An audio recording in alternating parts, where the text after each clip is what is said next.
बोलो असानी मैया की जय। करबई पूजनिया हम तोहार हे अवसानी मैया, करबई पूजनिया हम तोहार हे अवसानी मैया। नैहरे में मंगबई मैया बाप महतरिया हो, नैहरे में मंगबई मैया बाप महतरिया हो। रखिया बधन के एको भाई हे अवसानी मैया, रखिया बधन के को भाई हे अवसानी मैया।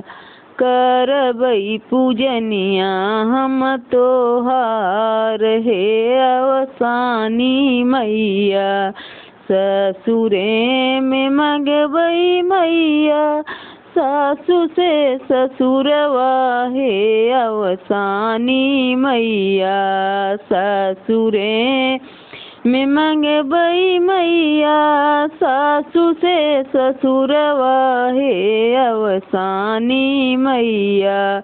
होलिया खेलन के एको देवर हे अवसानी मैया, होलिया खेलन के एक देवर हे अवसानी मैया। करबई पूजनिया हम तोहार हे अवसानी मैया। मांग भरी सिंदूरा मंगबई हाथ भरी चूड़िया हे अवसानी मैया। मांग भरी सिंदूरा मंगबई हाथ भरी चूड़िया हे अवसानी मैया।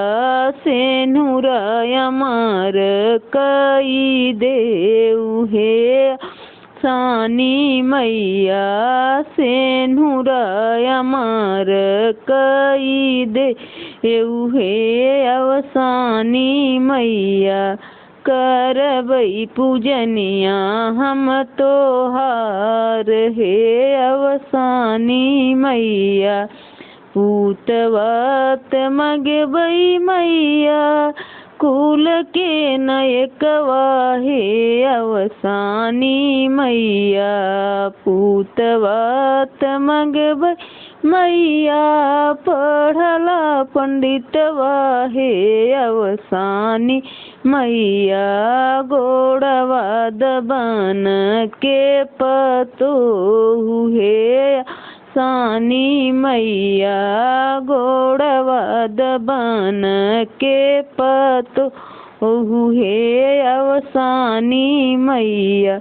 करबई पूजनिया हम तोहार हे अवसानी मैया। ढेरियात मंगबई मैया धर्मा करन हे अवसानी मैया।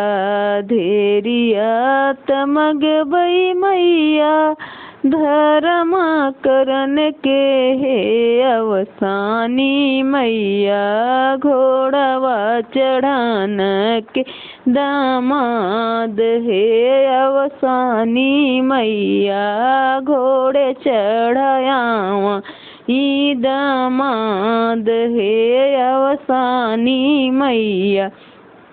करबई पूजनिया हम तोहार हे अवसानी मैया। बोलो अवसानी माई की जय।